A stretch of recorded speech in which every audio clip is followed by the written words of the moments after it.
नमस्कार दोस्तों, स्वागत है आपका मेरे यूट्यूब चैनल पर। आज मैं लेकर आया हूँ इंडिया जीके का प्रैक्टिस सेट। और मैं प्रैक्टिस सेट में वही क्वेश्चन लेकर आया हूँ जो पिछले एग्जामों में सबसे ज़्यादा बार रिपीट हुए हैं। और वीडियो को पूरा देखें दोस्तों। वीडियो को मैं हर क्वेश्चन को डिटेल में बात करूँगा। अगर वीडियो पसंद आए तो चैनल को लाइक करें, शेयर करें और चैनल को सब्सक्राइब करें। और आप हमारे टेलीग्राम ग्रुप से भी जुड़ना चाहते हो तो लिंक डिस्क्रिप्शन में दे रहा हूँ, उसे भी ज्वाइन कर लीजिए। उसमें भी पीडीएफ वगैरह पढ़ाई से संबंधित सूचनाएं आती रहती हैं।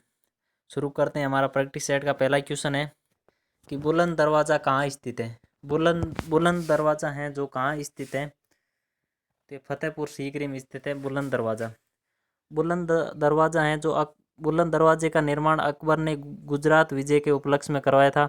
और अकबर हैं जो नगाड़ा नामक वाद्य यंत्र बजाया करता था। अकबर का शासनकाल 1556 से 1605 ईस्वी तक रहा था। तो ऑप्शन नंबर डी से होगा। नेक्स्ट क्वेश्चन है, लोनार झील कहाँ स्थित है। लोनार झील कहाँ स्थित है, तो लोनार झील है जो महाराष्ट्र में स्थित है, यानी ऑप्शन नंबर ए सही होगा। लोनार झील महाराष्ट्र में स्थित है। अब बात महाराष्ट्र की है तो महाराष्ट्र के वर्तमान सीएम है जो उद्धव ठाकरे हैं और वर्तमान राज्यपाल हैं भगत सिंह कोश्यारी। महाराष्ट्र की राजधानी मुंबई है। महाराष्ट्र का जनसंख्या घनत्व है जो 365 व्यक्ति प्रति वर्ग किलोमीटर है। लिंगानुपात 929 महिलाएं प्रति 1000 पुरुष पर हैं। और महाराष्ट्र का प्रमुख त्योहार हैं जो शिवाजी उत्सव एवं गणेश चतुर्थी है। विधानमंडल हैं जो द्विसदनात्मक है। पर्यटक स्थल देखे प्रमुख महाराष्ट्र के तो अजंता, एलोरा, एलिफेंटा, कन्हेरी की गुफाएं, महाबलेश्वर, पालघाट पर्वतीय केंद्र, नासिक, सिरंडी, साईं बाबा, तंसा अभयारण्य, बोरी राष्ट्रीय उद्यान और भारतीय मौसम वेधशाला पुणे में है। भाभा परमाणु अनुसंधान केंद्र ये भी ट्राम्बे महाराष्ट्र में है। Central board of film censor ये मुंबई में है। और Tarapur atomic power plant Mumbai में। करेंसी करेंसी प्रिंटिंग प्रेस ये भी नासिक रोड पुणे में स्थित है। मुंबई को सात सात टापुओं का नगर कहा जाता है। वर्ष 1995 में मुंबई का नाम बदलकर मुंबई कर दिया गया था। मुंबई को भारत का हॉलीवुड कहा जाता है। देश का सबसे बड़ा अंतर्राष्ट्रीय हवाई अड्डा है जो सांता क्रूज मुंबई में स्थित है। सह्याद्री, सतपुड़ा, बालाघाट तथा पश्चिम घाट श्रृंखलाएं महाराष्ट्र में स्थित हैं। देश का सबसे बड़ा बंदरगाह ये भी महाराष्ट्र में है। महाराष्ट्र का उच्च न्यायालय है जो मुंबई में स्थित है। और इंडियन सिक्योरिटी प्रेस पुणे में स्थित है। गेटवे ऑफ इंडिया ये भी महाराष्ट्र मुंबई में स्थित है, मुंबई महाराष्ट्र में। तो ऑप्शन नंबर ए सी होगा। नेक्स्ट क्वेश्चन है, भारत में जनगणना कितने वर्षों के अंतराल पर की जाती है। भारत में जनगणना है जो कितने वर्षों के अंतराल पर की जाती है, तो ये 10 वर्षों के अंतराल पर भारत में जनगणना की जाती है। ऑप्शन नंबर सी सी होगा, 10 वर्षों के अंतराल पर। नेक्स्ट क्वेश्चन है, अजंता की गुफाएं कहाँ स्थित हैं। अजंता की गुफाएं कहाँ स्थित हैं, तो ये महाराष्ट्र में स्थित है। अजंता की गुफाएं ये मैंने पिछले क्वेश्चन में बताया था। तो ऑप्शन नंबर बी सी होगा। महाराष्ट्र में अजंता की गुफाएं हैं जो महाराष्ट्र में स्थित है। नेक्स्ट क्वेश्चन है, अकबरनामा की रचना किसने की। अकबरनामा की रचना है जो किसने की थी, तो ये अबुल फजल ने अकबरनामा की रचना की थी। अकबर हैं ये अबुल फजल हैं जो अकबर के नवरत्नों में शामिल था। अकबर के नवरत्नों में भी शामिल था। और दीन ए इलाही धर्म का मुख्य पुरोहित अबुल फजल था। पंचतंत्र का फारसी भाषा में अनुवाद अबुल फजल ने अनवर ए सादात नाम से किया था, अबुल फजल ने। तो ऑप्शन नंबर डी से होगा। ये अकबर का दरबारी कवि भी था अबुल फजल। फेजी है ये अबुल फजल का भाई था। ये अकबर के दरबार में रहा करता था। नेक्स्ट क्वेश्चन है, मत्स्य महाजनपद की राजधानी कहाँ स्थित है। मत्स्य महाजनपद की राजधानी विराटनगर है, यानी ऑप्शन नंबर डी सही था। डी सही है। मत्स्य महाजनपद की राजधानी विराटनगर है। नेक्स्ट क्वेश्चन है, पंजाब के राजा रणजीत सिंह की राजधानी कहाँ थी। पंजाब के राजा रणजीत सिंह की राजधानी कहाँ थी, तो ये लाहौर थी। पंजाब के राजा रणजीत सिंह की राजधानी लाहौर थी, यानी ऑप्शन नंबर ए सही होगा। नेक्स्ट क्वेश्चन है, कौन सा विटामिन गर्म होने पर नष्ट हो जाता है। कौन सा विटामिन है जो गर्म होने पर नष्ट हो जाता है, तो ये विटामिन सी है जो गर्म होने पर नष्ट हो जाता है। विटामिन सी का रासायनिक नाम एस्कोर्बिक अम्ल है। तो ऑप्शन नंबर सी सही होगा। नेक्स्ट क्वेश्चन है, नर्मदा नदी का उद्गम स्थल कहाँ है। नर्मदा नदी का उद्गम स्थल कहाँ है, तो ये नर्मदा नदी अमरकंटक की चोटी से उद्गम होता है। नर्मदा नदी का उत्पत्ति है जो अमरकंटक की पहाड़ी से होती है।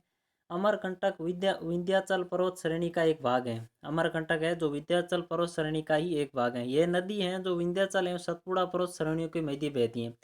और नर्मदा नदी है जो खंबात की खाड़ी में मिलती है और यह नदी डेल्टा नहीं बनाती और मध्य प्रदेश और गुजरात में बहती है। इस नदी पर धुआंधार जलप्रपात बना हुआ है नर्मदा नदी पर। और नर्मदा नदी पर ही सरदार सरोवर परियोजना है। पश्चिम की ओर बहने वाली सबसे लंबी नदी नर्मदा है जिसकी लंबाई 1057 किलोमीटर है। तो ऑप्शन नंबर बी सही होगा। नेक्स्ट क्वेश्चन है, दक्षिण भारत की सबसे लंबी नदी कौन सी है? दक्षिण भारत की सबसे लंबी नदी कौन सी है? तो गोदावरी नदी है जो दक्षिण भारत की सबसे लंबी नदी, यानी ऑप्शन नंबर ए सही होगा। गोदावरी नदी है जो महाराष्ट्र के नासिक जिले में तरियम्बक गांव की पहाड़ी से निकलती है और ये प्रायद्वीप पठार की सबसे लंबी नदी है। गोदावरी नदी को वर्ध गंगा भी कहते हैं। गोदावरी नदी को दक्षिण भारत की गंगा भी कहते हैं। गोदावरी नदी महाराष्ट्र, कर्नाटक और तेलंगाना, आंध्र प्रदेश, छत्तीसगढ़ राज्यों से बहती है। गोदावरी नदी की सहायक नदियां हैं मांजरा, पूर्णा व नगना, वर्धा, मानेर आदि। गोदावरी नदी की कुल लंबाई 1465 किलोमीटर है। तो ऑप्शन नंबर ए सही होगा। नेक्स्ट क्वेश्चन है, ताइवान देश का पुराना नाम क्या था? ताइवान देश का पुराना नाम क्या था? तो इसे फॉर्मोसा कहते थे ताइवान देश को पहले, यानी ऑप्शन नंबर सी सही होगा। ताइवान का पुराना नाम फॉर्मोसा था। नेक्स्ट क्वेश्चन है, वेन सॉन्ग किसके शासनकाल में भारत आया था? वेन सॉन्ग है जो किसके शासनकाल में भारत आया था? तो यह हर्षवर्धन के शासनकाल में भारत आया था। वेन सॉन्ग है जो हर्षवर्धन के शासनकाल में भारत आया था, यानी ऑप्शन नंबर सी सी होगा। हर्षवर्धन है जो हर्ष वर्धन वंश का सबसे प्रसिद्ध शासक था। हर्षवर्धन वर्धन वंश का सबसे प्रसिद्ध शासक था और हर्ष ने अपनी राजधानी थानेश्वर के स्थान पर कनौज बनाया था। हर्ष को हिंदू काल का अकबर भी कहा जाता है। हर्ष को चालुक्य शासक पुलकेशिन ने नर्मदा नदी के किनारे हराया था। इसकी जानकारी ऐहोल अभिलेख से मिलती है। ऐहोल अभिलेख की रचना है जो पुलकेशिन द्वितीय के राजकवि रवि कीर्ति ने की थी। हर्ष के काल में चीनी यात्री वेनसोंग भारत आया था और वेनसोंग को यात्रियों का राजकुमार कहा जाता है। वेनसोंग ने सियुकी की रचना की थी और वेनसोंग की सलाह पर हर्ष ने प्रयाग सभा का आयोजन किया था। प्रयाग सभा प्रत्येक 5 वर्ष में की जाती थी और प्रयाग सभा में दान दिया जाता था। हर्ष के राजकवि बाण भट्ट ने कादम्बरी और हर्षचरित्र की रचना की थी। हर्ष ने नागानंद, रत्नावली और प्रियदर्शनी नामक ग्रंथ लिखे थे। तो ऑप्शन नंबर सी सही होगा। ऑप्शन नंबर सी सही होगा। नेक्स्ट क्वेश्चन है, लंपट मूर्ख के नाम से कौन सा मुगल शासक जाना जाता था? लंपट मूर्ख के नाम से कौन सा मुगल शासक जाता था? तो इसे जहांदार शाह लंपट मूर्ख के नाम से जाना जाता था, यानी ऑप्शन नंबर ए सही होगा। जहांदार शाह लंपट मूर्ख के नाम से जाना जाता था और जहांदार शाह ने अपनी शासन में लाल कुमरी नामक वेश्या को हस्तक्षेप करने का आदेश दे रखा था। नेक्स्ट क्वेश्चन है, अवंती महाजनपद की राजधानी कहाँ थी? अवंती महाजनपद की राजधानी कहाँ थी? तो उज्जैन में अवंती महाजनपद की राजधानी थी। उज्जैन थी अवंती महाजनपद की राजधानी। ऑप्शन नंबर डी सी होगा। नेक्स्ट क्वेश्चन है, बेकाल झील कहाँ है? बेकाल झील कहाँ स्थित है? तो रूस में स्थित है बेकाल झील, यानी ऑप्शन नंबर डी सी होगा। रूस की राजधानी मॉस्को है और रूस की मुद्रा है जो रूबल है। रूस की मुद्रा रूबल है। नेक्स्ट क्वेश्चन है, शारदा एक्ट का संबंध किससे है? शारदा एक्ट का संबंध किससे है?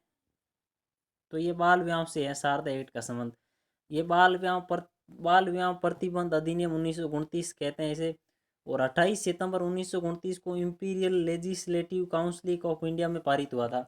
इसमें लड़कियों की उम्र 14 साल और लड़कों की उम्र 18 साल तय की गई थी, जिसके बाद में लड़कियों की उम्र 18 और लड़कों के लिए 21 साल कर दी थी।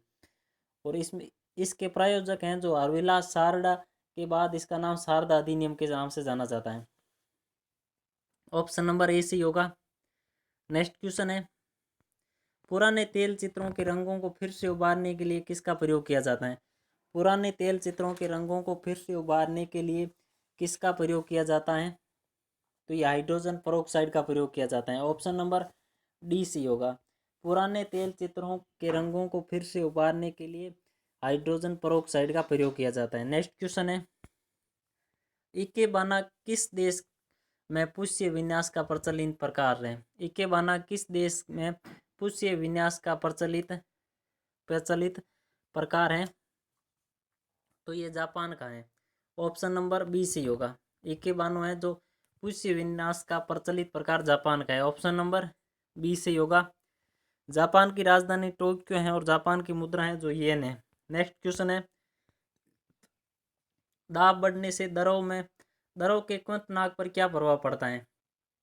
दाब बढ़ने पर दरों के क्वथनांक पर क्या प्रभाव पड़ता है? तो ये बढ़ता है दरों का क्वथनांक दाब बढ़ने पर। ऑप्शन नंबर बी सी होगा। नेक्स्ट क्वेश्चन है, असमक जनपद की राजधानी कहाँ थी? असमक जनपद की राजधानी कहाँ थी? तो पोर्टली असमक जनपद की राजधानी थी। ऑप्शन नंबर ए सही होगा। पोर्टली थी असमक जनपद की राजधानी। नेक्स्ट क्वेश्चन है, डकार किस देश की राजधानी है? डकार किस देश की राजधानी है? तो सेनेगल देश की राजधानी डकार है, यानी ऑप्शन नंबर सी सी होगा। सेनेगल देश की राजधानी डकार है। नेक्स्ट क्वेश्चन है, राजसमंद झील किस राज्य में स्थित है? राजसमंद झील है जो किस राज्य में स्थित है? तो राजस्थान में स्थित है राजसमंद झील। ऑप्शन नंबर बी सही होगा। राजसमंद झील राजस्थान में स्थित है। नेक्स्ट क्वेश्चन है, भारत का प्रथम परमाणु बिजली घर कहाँ प्रारंभ हुआ? भारत का प्रथम परमाणु बिजली घर कहाँ प्रारंभ हुआ था? भारत का प्रथम परमाणु बिजली घर तो ये तारापुर में प्रारंभ हुआ था। भारत का प्रथम परमाणु बिजली घर। ऑप्शन नंबर ए सही होगा। नेक्स्ट क्वेश्चन है, प्रार्थना समाज के संस्थापक कौन थे? प्रार्थना समाज के संस्थापक कौन थे? तो आत्माराम पांडुरंग थे प्रार्थना समाज के संस्थापक। प्रार्थना समाज के संस्थापक आत्माराम पांडुरंग थे और इन्होंने 1867 में प्रार्थना समाज की स्थापना की थी। तो ऑप्शन नंबर बी सी होगा। नेक्स्ट क्वेश्चन है, पारा प्राप्त किया जाता है? पारा किस से प्राप्त किया जाता है? तो ये सिने बार से प्राप्त किया जाता है पारा। ऑप्शन नंबर बी सी होगा। नेक्स्ट क्वेश्चन है, देवताल झील किस राज्य में स्थित है? देवताल झील किस राज्य में स्थित है? तो उत्तराखंड में देवताल झील स्थित है। देवताल झील है जो उत्तराखंड में स्थित है। उत्तराखंड की राजधानी देहरादून है और उत्तराखंड के वर्तमान में सीएम है जो त्रिवेंद्र सिंह रावत हैं और वर्तमान में राज्यपाल उत्तराखंड की बेबी रानी मौर्य हैं।